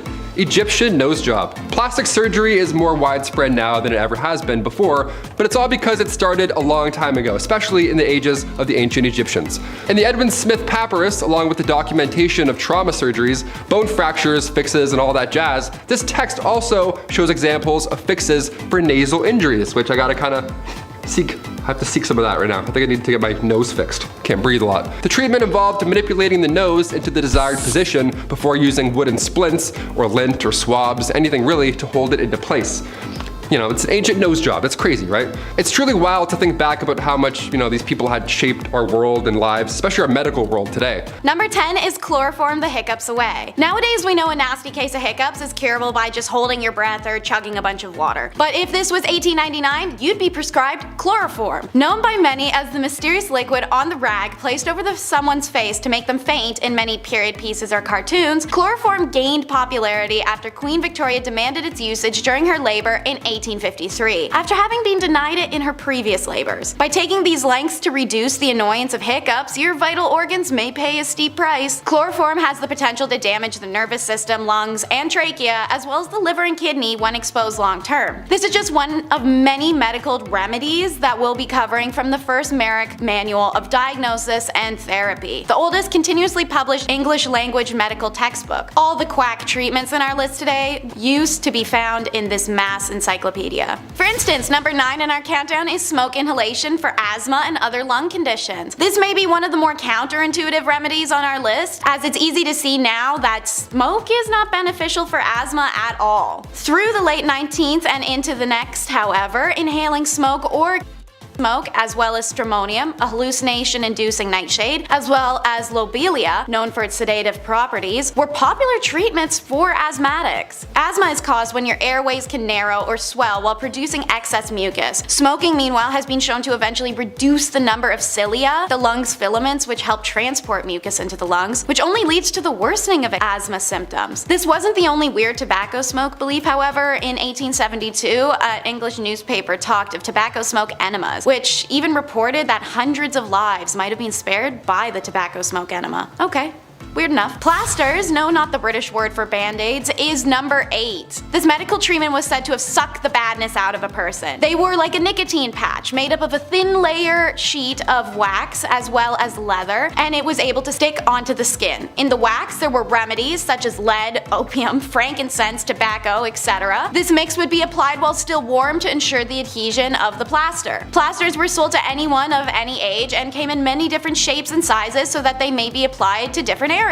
What were they used for? Everything. Cough, cold, period pain, organ failure, alcoholism, headache, the list can go on forever. Seeing as they wanted the patch to pull as much badness from the body as possible, these patches could be left on for 2 days to 2 weeks to forever. Without washing, of course. Naturally, these patches trapped in a lot of moisture that could cause infections, blisters, rashes, and hives underneath, especially once the patch is removed and the skin is finally exposed to air. Arsenic, like plasters, was a cure-all, and it's number 7 in the countdown. If you've seen our other video, Top 10 Unusual Fashion Trends from the Victorian Era, you might know that arsenic was in everything in the Victorian era. Makeup, wallpaper, dye. No exception was made in medicine either, as arsenic was prescribed for anything from anemia in Merrick's Diagnosis Manual to anthrax, cancer, reduced libido, syphilis, or even cholera. While it was most popular to consume arsenic, it could also be inhaled or injected. Being a byproduct of smelting, it's no wonder arsenic was everywhere during the Industrial Revolution, as there was an excess of it. So it was incredibly accessible and a household remedy. Since doctors already prescribed it to do so much, everyday people just start to use it to treat any common ailment. Unsurprisingly, many people suffered arsenic poisoning symptoms. The ailments are now referred to as Fowler's disease. Number 6 is all kinds of gross and questionable. The everlasting pill. When the Merck Manual was first published, part of the comprehensive treatment plan for an eruptive fever, which is a classification for diseases like scarlet fever, smallpox, and chickenpox, was actually laxatives. Castor oil was the main laxative choice for Victorians up until until the debut of the everlasting pill, made up of a metal now known to be toxic called antimony, would be invented. Swallowing this would induce severe vomiting and diarrhea, thus giving the body what they thought to be a healthy cleanse, and their intention was to purge diseases from the body. It earned the name the everlasting pill, as the pill would pass through the gastric system mostly intact, meaning it could be retrieved and cleaned for future use. Seeing as the metal was greatly valuable at the time, it was quite common to keep it in the family and hand it down generation to generation. Imagine getting that in your granny's will. Watch out, it may shock ya. Number 5 is shock treatment. When profit can be made off of insecurity, unsavory business flourishes. Victorians honed in on the man's moral weaknesses as a cause for erectile dysfunction, and impotence was thought to be caused by either too much sex and masturbation or not enough. So doctors took a few shocking routes, literally, such as galvanic baths or bathtubs filled with electrodes, which were supposed to restore sexual desire in an advertised 6 sessions. For a more direct approach, a thin rod with running electric current could be placed up into a man's urethra. Repeat that twice a week, about 5 minutes each time, and your little man should be ready to rumble. By the late 1800s, ads were running for electric belts aimed at weak men. They claimed to help cure kidney pain and sciatic nerve issues and backaches and headaches and nervous exhaustion, and of course, mainly their dysfunction. While today impotence is recognized as the result of physical or mental duress, age, or genetics, the belief that electric shock therapy is a useful cure for impotence still persists, and some studies have shown positive signs. See that, fellas? Don't knock it till you try it. Speaking of electrocuting genitals, you can't tell me that didn't happen at least once with the first electric vibrators, which is number 4 in our countdown. Female hysteria became a diagnosable medical condition way back in medieval times, when the concept of a wandering uterus, when a discontented or displaced uterus would cause a woman ill health, was first coined. Believed to have symptoms such as irritability, insomnia, fainting, anxiety, menstruation, or horniness, pretty much every woman showed these symptoms. Hysteria was pretty common. Doctors cure hysterical paroxysm, an orgasm. For hundreds of years leading up to this invention, doctors were manually administering pelvic massages to women to achieve the necessary cure. But all that wrist work added up over time, and doctors needed a break. So cue Dr. Joseph Mortimer Granville. He created an electric steam-powered electromechanical medical instrument, nicknamed the manipulator. The device allowed women to give themselves home massages to cure their wandering wombs,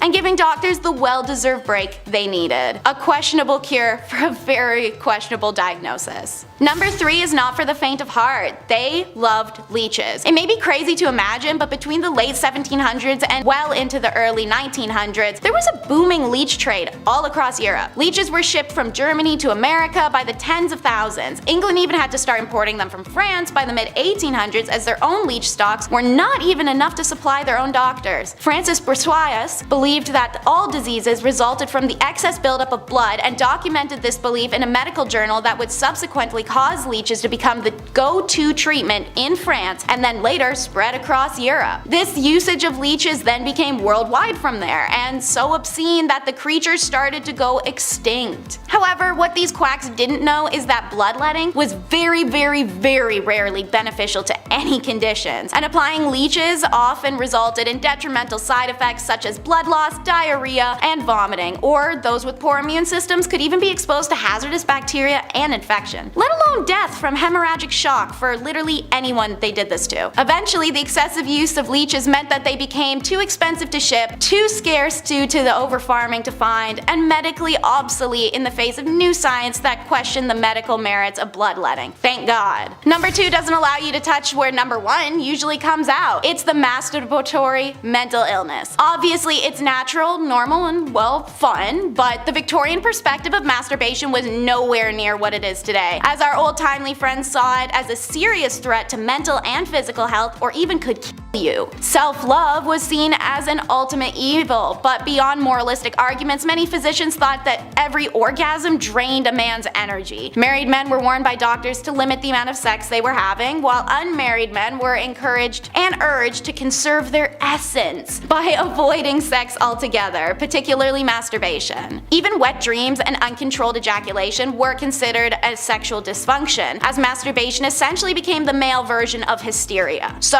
how did did you treat this condition? Men had to stop masturbating. Fear and shame campaigns did what they do best and stimulated the market to provide quick quack remedies. They came in the form of anti-masturbation devices that looked like torture chambers. Most popular was the juggum, which was a metal ring attached around the base of a man's, and then screwed on. If he was to become erect at any point, whether awake or asleep, the now inflated skin would make contact with sharp metal teeth that would dig in. Like I said, most popular. Consider how much worse these other options were for that to be the primo choice. A spermatic truss was essentially the first jock strap, but meant for every day. And the Bowden device fastened a little metal helmet to the end of a man's member that bound up into his pubic hair so that it would be ripped out should he become erect. I'm more than happy to keep going, but I'm sure more than enough people are wincing right now. Keep in mind, while these men were going through this to avoid masturbation, women were being prescribed it as a cure.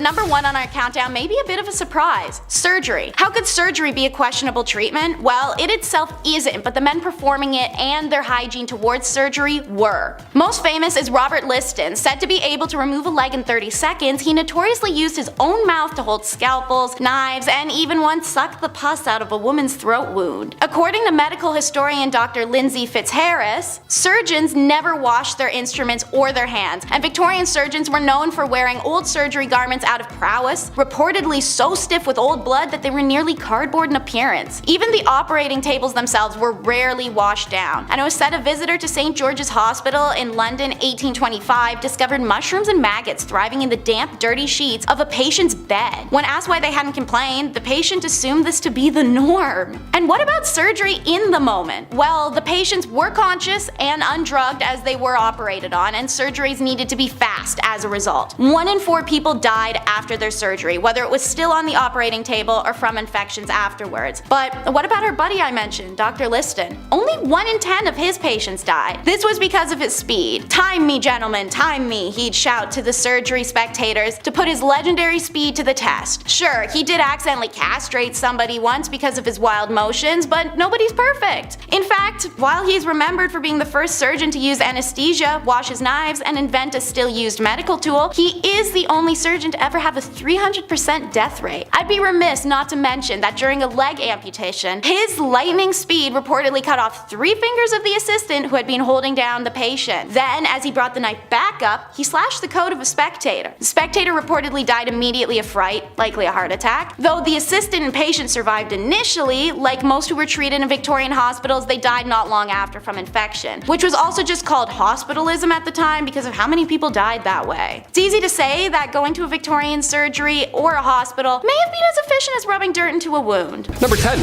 Chloroform for asthma. Yeah, chloroform, like the see ya, that kind of stuff. In the past, chloroform was occasionally used as a treatment for asthma, believe it or not, albeit with limited understandings of its potential risks and side effects, of course, as are all of these. The rationale behind this practice stemmed from the belief that asthma was caused by excessive bronchial spasm or nervous irritability. Now, it was thought that chloroform at the time, with its sedative and calming properties, could relax the bronchial muscles and alleviate the symptoms of asthma attacks. On paper, sure, sounds maybe doable. Scientifically, we're like, no, never, don't do that at all, please God. Chloroform, a volatile liquid with anesthetic properties, was administered through inhalation. Patients would inhale the vapor, which was believed to have a soothing effect on the respiratory system, sure, providing temporary relief from the constriction and wheezing associated with asthma. Chloroform is a potent and toxic substance, known to depress the central nervous system and cause respiratory depression when administered in excessive amounts. Oh, additionally, it carries the risk of addiction and long-term health complications, so no, not a great start on this list today. Number 9. Flowers for cataracts. In traditional medicine, periwinkle flowers were sometimes used as a treatment for cataracts. Cataracts, a condition characterized by the clouding of lens in the eye. Shout out to my brother Kyle, he's blind as shit. Periwinkle flowers contain alkaloids such as vincamine and vincristine, which are known to have pharmacological effects on the circulatory system. I sound like Bill Nye. It was believed that these compounds could enhance blood circulation to the eyes, potentially improving vision and slowing down the progress of these cataracts. People would prepare infusions or extracts from the flowers and then apply them topically or consume them orally in the hopes, again, mostly hopes here, that their vision problems would go away or something would alleviate. However, it's important to note that the efficiency of periwinkle flowers in treating cataracts has not been scientifically proven at all. Eating flowers is not going to help your eye. Of course not. You know what I mean? Cataracts are a complex condition with various underlying causes, and their treatment typically requires surgery or corrective lenses. Not a couple flower petals. That's not, what is this? No, definitely not. Number 8, sour cream hands. Nice, that was my nickname back in elementary. In the past, old sour cream was occasionally used as a home remedy to alleviate chapped hands. Nice, let's do it. Taco Tuesdays, let's do it. The rationale behind this practice was that the lactic acid present in sour cream could, maybe, potentially, not really, help exfoliate dead skin cells and moisturize the hands. Sounds gross, but it kind of worked sometimes. The creamy consistency of sour cream was believed to create a protective barrier, preventing further moisture loss and promoting healing.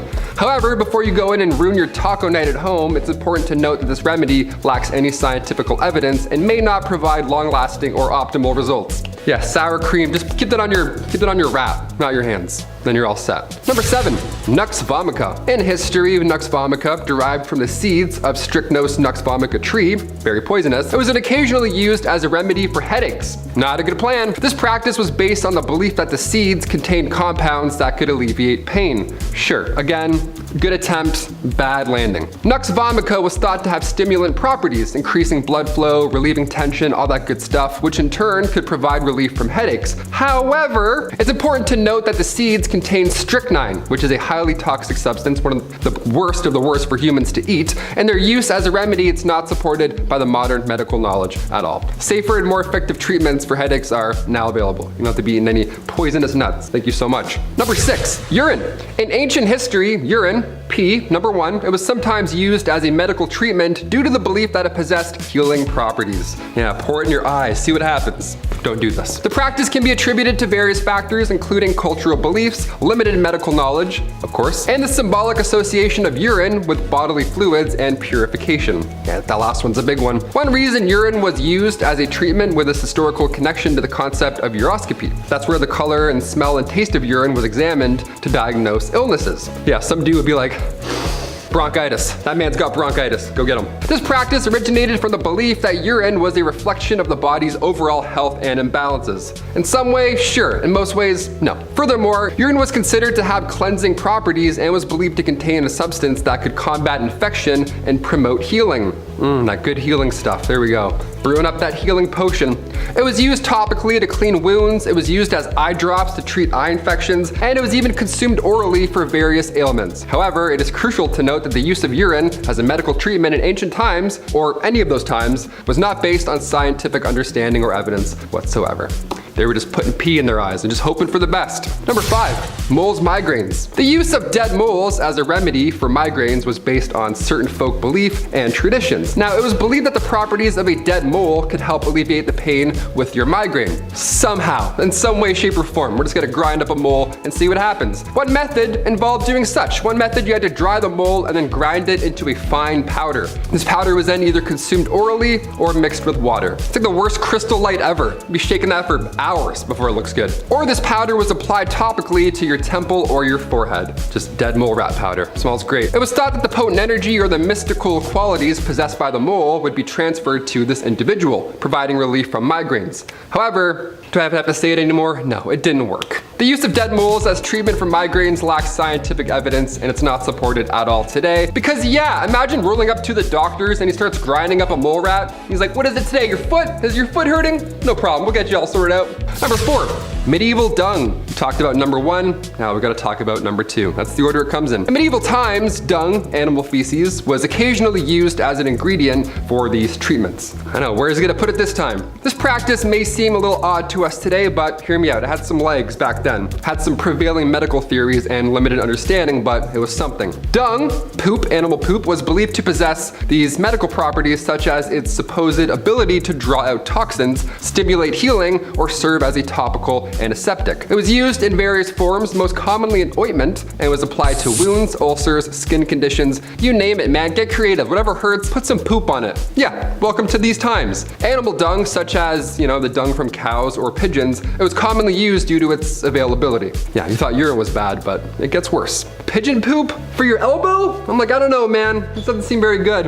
Number 3, mercury. Mercury, yeah, the element. Let's do this. In ancient times, mercury was used as a medicine due to its perceived healing properties. Now, this was an element, okay? It's not poo, it's not pee, it's something. It's something legit in the scientific community. It was believed to have a range of therapeutic effects, including treating infections, skin conditions, and even mental disorders. All that in a drop of mercury. How lucky are you? Mercury was applied topically or ingested orally, so terrible, with the idea that it could purify the body and balance your humors and promote overall well-being.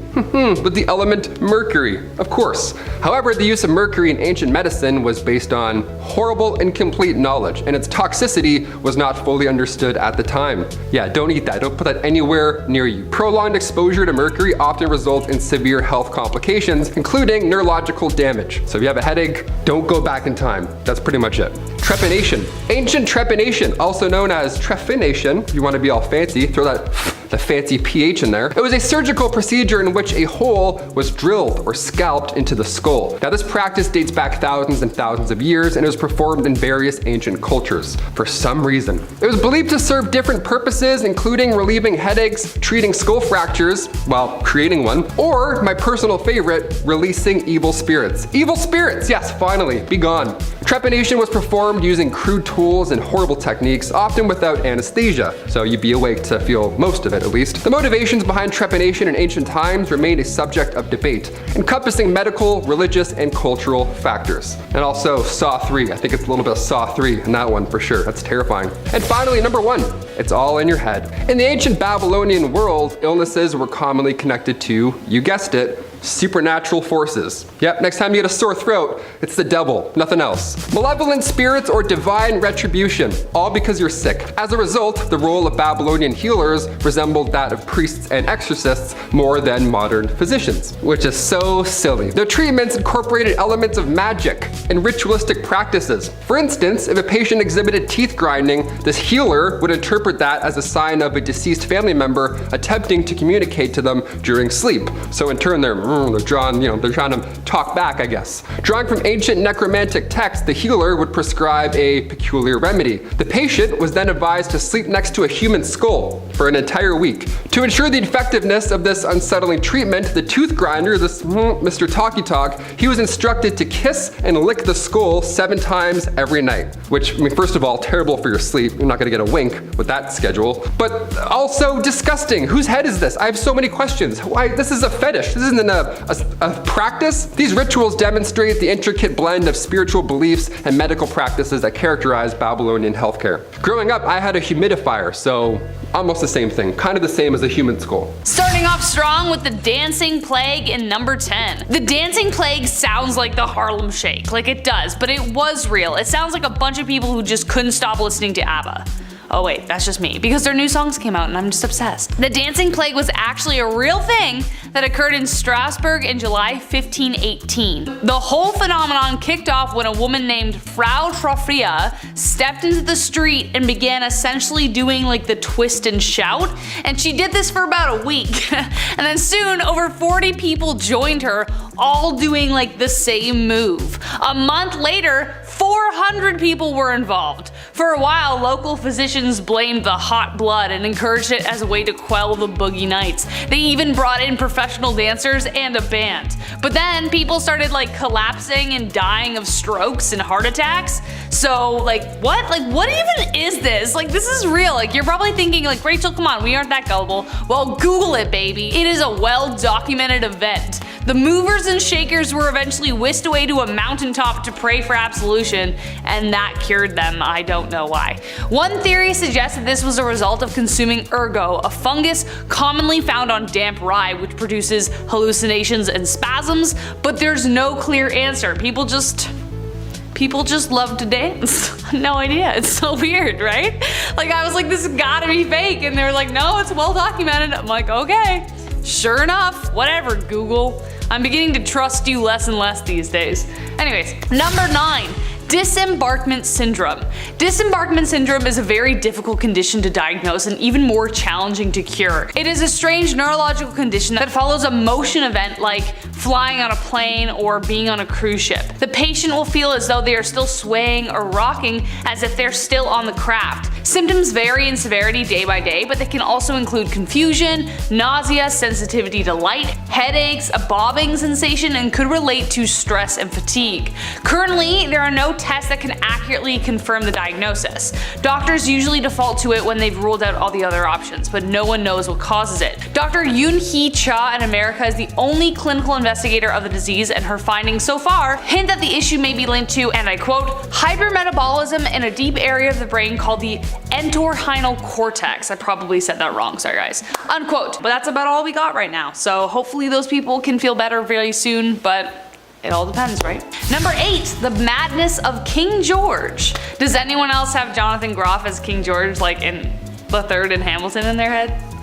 No? Just me. Okay, cool. The madness of King George is a mystery a lot of historians are determined to solve. His infamous erratic behavior has become the talking point in movies, plays, and even children's books. But what happened? Was this simply a case of an undiagnosed mental illness? Well, probably. Other theories say that he had a case of porphyria, which includes aches and blue urine. Other evidence is found in his letters. At times his writing appears succinct and direct, while others he appears to repeat himself and use more flowery language, a trait very commonly found in individuals who live with mania and depression. But as for the case of porphyria, in his medical records, it is shown doctors gave him gentian, a plant with blue flowers that could also be responsible for the blue color of his urine. Porphyria, though, is also hereditary and none of his descendants had it, so it is likely it was a mental health issue, but as to what was the official diagnosis, we can never really be sure. Number 7, putrid finger syndrome. This one sounds gross. And it is. You're welcome. Imagine being so smelly that you could fill a banquet hall with your stench, even if you shower all the time. Poor guy.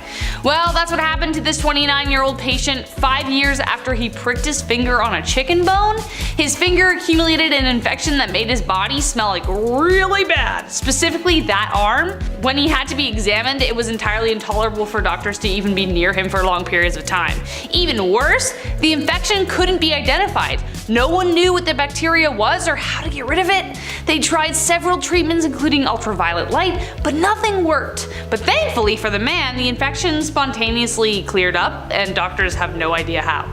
That's pretty lucky, but if it did come from a chicken bone, then maybe we should all put Kevlar gloves on next time we chow down on some Popeyes just to be safe, because I don't want that. I do not want that. At number 6, baby brain teeth.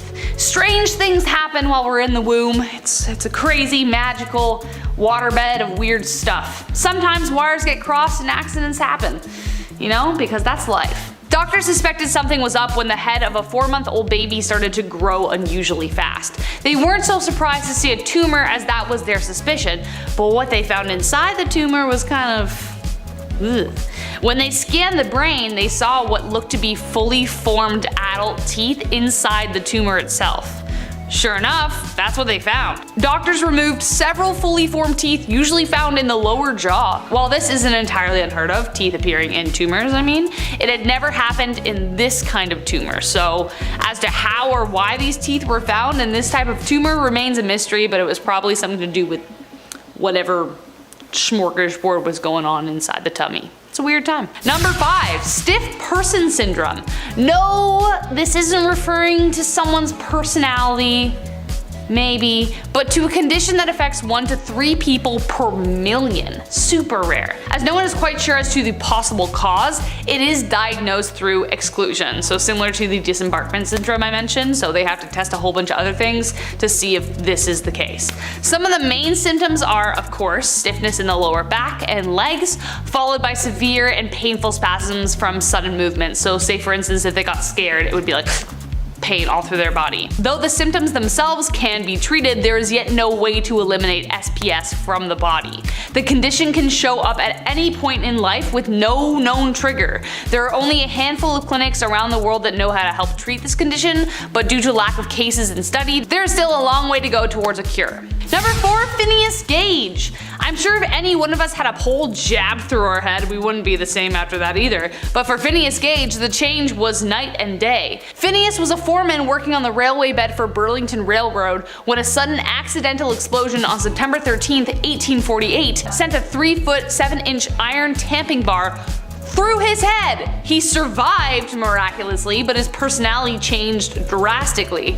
Prior to the accident, he was reliable, shrewd, and capable, while after he became stubborn, rude, and loved to swear. Me too, man, but still. Entirely opposite to who he was. I mean, obviously the man lost half his brain, but his personality switch remained a mystery.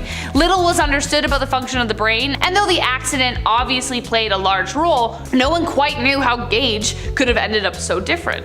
Number 3, the tight seal. Sometimes when I'm on Central Dark, I wish my eyes would just seal themselves shut, because then I wouldn't be able to see anything. But when I read this story, I better be careful what I wish for. Psychological or one-of-a-kind case? Doctors are still trying to decide. After recovering from a sinus and staph infection in 2008, Natalie Adler started feeling the strangest phenomenon. For 3 days, her eyes would seal themselves shut, only to release themselves on the 3rd day with her vision entirely restored. The seal would be accompanied by neck pain and body aches. Now over 30, Natalie has to get Botox injections to keep her eyes partially open and has been declared legally blind. She still suffers blindness at least once a month, but still has no confirmed diagnosis or treatment for her condition. However, Natalie remains hopeful and plans on writing a book about her journey. Number 2, the giggle bug. We've all, hopefully, laughed so hard that we can barely speak. But for Shu Ping-Hui, she was never able to stop. Ever since she had a fever when she was just 8 months old, the now 12-year-old girl can't stop laughing. Her parents are desperate for a cure, especially after the condition worsened after she was 2 years old. She lost her ability to learn how to speak, and now can only communicate through giggles. Her father has spent all of his wages as a construction worker, but still nothing has worked. What should be a sound that brings joy to her loved ones makes them all the more sad. The only hope currently on the table are tests specialists are conducting that include her frontal lobe. They suspect that the fever caused damage to the frontal lobe, but nothing has yet to be confirmed, so it still remains a really sad, happy mystery. Number 1, last but not least, Gloria Ramirez. I actually think this is an episode on Grey's Anatomy, but I can't remember, so just let us know in the comments if you know what I'm talking about, right? The case of Gloria Ramirez still boggles doctors to this day. Also known as the Toxic Lady, Ramirez was sent to the emergency room in 1994 due to cervical cancer complications. Things were operating as usual until medical staff began to faint after experiencing severe shortness of breath and muscle spasms. There were also reports of an ammonia-like smell coming from her blood. Sadly, Ramirez died after kidney failure, but meanwhile, 23 people fell incredibly ill, along with 5 who became hospitalized themselves. Every single one of them had come in contact with Ramirez. What's even more terrifying is that there was no explanation for the issues. Doctors defaulted onto mass hysteria, but there was no explanation beyond that. Officials conducted 3 autopsies on the body, which led to the conclusion that a product called DMSO cream might have caused it, but as for the other aspects, no one is quite sure.